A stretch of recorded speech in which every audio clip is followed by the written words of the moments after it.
Do you ever wake up and think, has anything changed? Do you wake up in the morning and think, oh, yes, there's been a shift in the night and we're now entering the new universe where everything is absolutely fantastic and abounding in good stuff?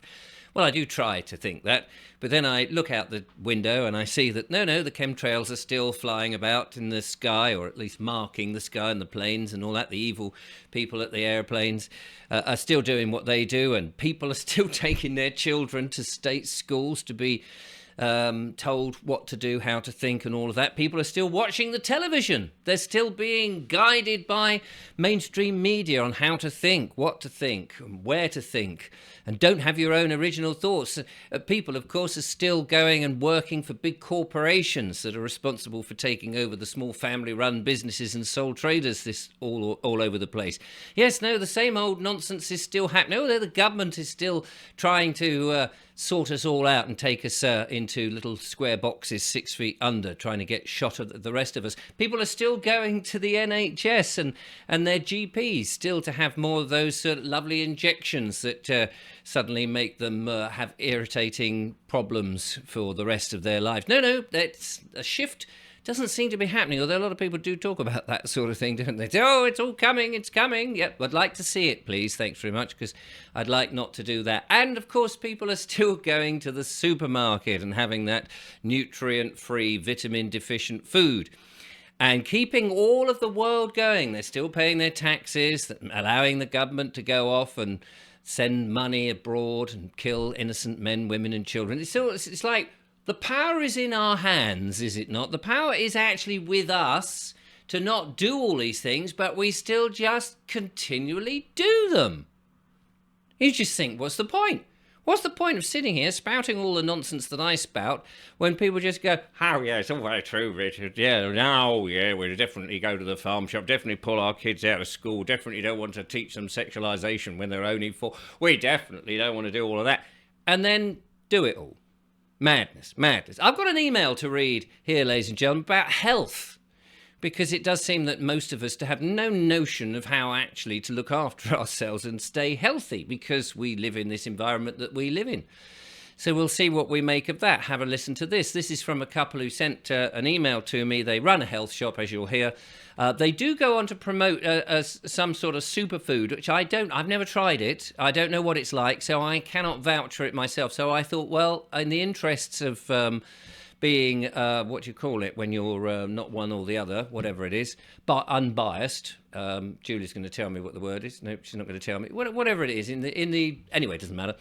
In the interests of being sort of trying to stay down the line, I'm not going to promote the product at this stage because I don't know what it is. If somebody wants to send me some of it, I can try it and say, oh yeah, it's really good. Or it's really horrible. Whatever. Anyway, so let's have a look at the email. Let's get to it, Vobes. All right, I'm getting there. Here we go. It says, we have over 40 years experience in our family health shop business selling organic food, supplements and natural medicines. Also with previous studies in biology and chemistry. Thinking about your question about health and diets and nutrition, in our opinion and the advice given by a follower, personally, I think it's a bit extreme. As you said, we are not in paradise at the moment. We have found that good balanced nutrition without too many extremes, eating organic food works well, right? Some organic meat is important for vitamin B12, very important nutrient. Vitamin D is also important nutrient. Vitamin D, I've just read that, is also a very important nutrient and is lacking in strict vegan diets, as it's mainly in eggs, butter, milk and cheese. He says the sun, of course, is not a reliable source unless you go sunbathing. Very difficult to go sunbathing here down on the south coast of England in this temperature when, of course, they've blocked out the sun anyway. Also, I think honey is a miracle food. I am sure organic farming wouldn't involve cruelty to animals and creatures of any kind. Well, let's hope not. Although, it depends on what you define organic farming. If you define it the way the government seems to define it, that's it. Yeah, up to a certain point, you can let them feed only organic stuff. And then when you finish them off, you can feed them any old crap.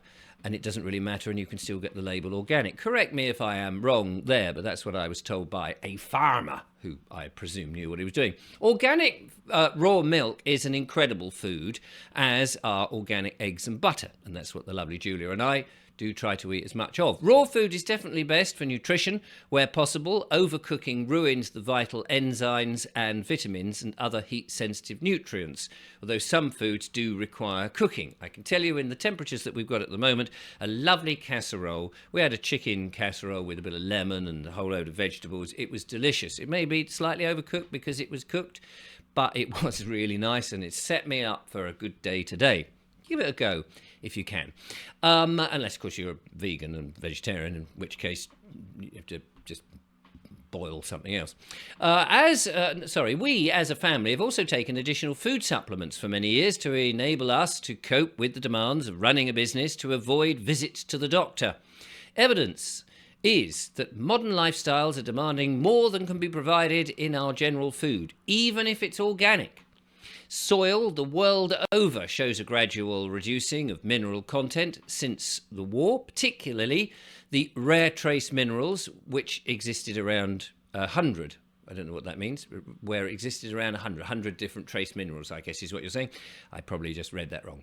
They are not well known, but biochemists say that they're all necessary for cellular metabolism.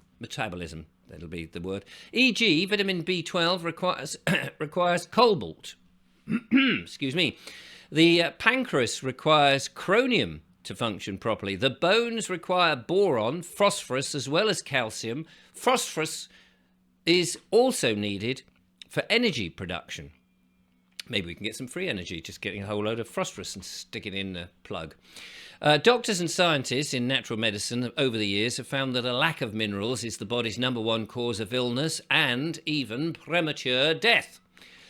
Food is being more processed and refined, not good for nutrition, and chemical soils takes years to recover to reach organic status. Non-organic soil is often soaked in chemicals and so very little micro life in it, and it makes it difficult for plants to absorb the minerals. Yes, we can see that coming up. The other problem is the 21st century lifestyles have become even more artificial and demanding and stressful as a result of an increasing number of people live mostly on fast food, frozen microwave meals. I thought the idea of a microwave meal was to actually heat it up, but anyway. Snacks, stimulants, sugary foods, and so on. Many are low in nutrients and also have but also living demand lifestyles, whatever that means. Many are low in nutrients, yes, but also living demanding lifestyles, and so being overstretched like rubber bands to breaking point. Conditions like ME, fibromyalgia, that one, myalgia, thank you very much, lupus. I don't know what lupus is, but it sounds a bit loopy, where the body's mechanisms are like a worn-out battery that becomes difficult to recharge. You see, I don't frequent hospitals and doctor's surgeries to hear all these long medical terms, so you'll have to excuse an ignorant bald bloke like me. Anyway, it says, anyone who wishes to keep healthy, avoiding the doctor and hospital's waiting list, I think, makes taking a neutral supplement very worthwhile. In our former business, 50% of customers wanted something for health conditions and often found help from taking supplements. Of course, in the old days, people used to go back to the original plants and just take what they needed. Just like animals, people did kind of work out what was good for them. They didn't rely on somebody else dishing out little white pills. And now, of course, itchy nose. We rely on people giving us the correct supplements, and some supplements are better than other supplements. Julia and I go to Clive de Carle for our supplements. They're a bit pricey, I appreciate, but they seem to be the best quality I've found, and the link is in the description if you want to go and check them out. Anyway, I didn't know I was going to say that, so there we are. That wasn't the intention. What have we else got here? So I'm convinced, personally, that modern demanding lifestyles need extra staring at screens, driving miles, constant mental concentration, etc. demand much more nutrition. So many people tell us their sad stories, which could have been avoided with good food supplements. coming to the end. For these reasons, we've always taken supplements, although I always been aware that they are mass-produced and not natural, and so that absorbing into our cells becomes more difficult. Our cells will only absorb natural nutrients. It's technically very difficult to make a supplement that is 100% natural. It's also much more expensive and not commercially viable. Now, there are places on the high street, and I think the bigger the brand, as you could learn with anything, the bigger the brand, the more mass production, the less there's likely to be in it, because there's probably going to be a lot more adulteration. So if you're on the high street and you see certain types of supplement shops, the chances are they may not be as good. A bit like, if you see a shop with huge numbers and quantities of food in it, with ample parking, perhaps 22-hour stay, and make sure you've got a bag and a receipt to get out. The food in there, again, mass-produced, may not be quite as good as you first thought. Whereas going to that little local butcher, or going to that farm shop, or going to the farm direct and seeing the actual animals and thinking, hey, yeah, this isn't mass-produced. That cow has got some good raw milk inside it, and I want some of that for my body.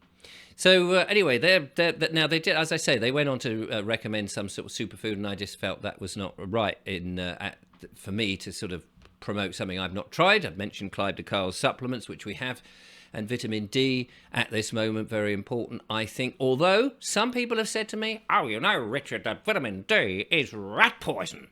And I think to myself, well, is it? Maybe it's not designed for rats. Maybe it's actually designed for us. Who knows? I don't know. What do I know? All I know is that I feel much more invigorated since I've got my vitamin D inside me, and a few things like, what's the ones? Magnesium, there we are, and a bit of zinc and vitamin B complex, and the other one, the Ingalls iodine. Yes. Anyway, but you've got to make up. The point is, and vitamin C, of course, we all need a bit of vitamin C. That stops the big C, doesn't it? If you have plenty of vitamin C, apparently, don't take my words for it. But ultimately, ladies and gentlemen, we've got to take responsibility for ourselves. I've said this all along. We rely on everybody else to do everything for us. And as I said at the beginning, we take our kids to school, we pay the government lots of money, everybody does everything for us. And we no longer are going, hold on a second, I'm going to be responsible for my health, I'm going to make those decisions. I'm not going to let somebody else select the food, cook the food, process the food, package and freeze dry the food, and give it to you in a little box, and you don't have to think about it. It's a nice and colourful box, and look at the ingredients, 452,976 different ingredients. So it must be safe, because they've really gone through with a comb and put all those E numbers and preservatives and all those sort of little bugs and sort of shredded mealworms in there, just so that I can die quicker. Yes, we've got to take back responsibility, and I hope tomorrow, when I wake up in the morning and I think, is there a shift? Have we all done it? That everybody, all my audience would have gone, do you know what? Rich is absolutely right. Yeah, maybe. But of course you don't have to. You just take your own responsibility. You probably turned this off before you got to the end, haven't you? I know what you're like. Anyway, thank you for watching. I hope that was interesting, entertaining, made some sort of sense, or got you annoyed. If it did, then go to the forum and have a good old discussion about it, and we'll see what you say. Until the next time, thank you for watching. Goodbye.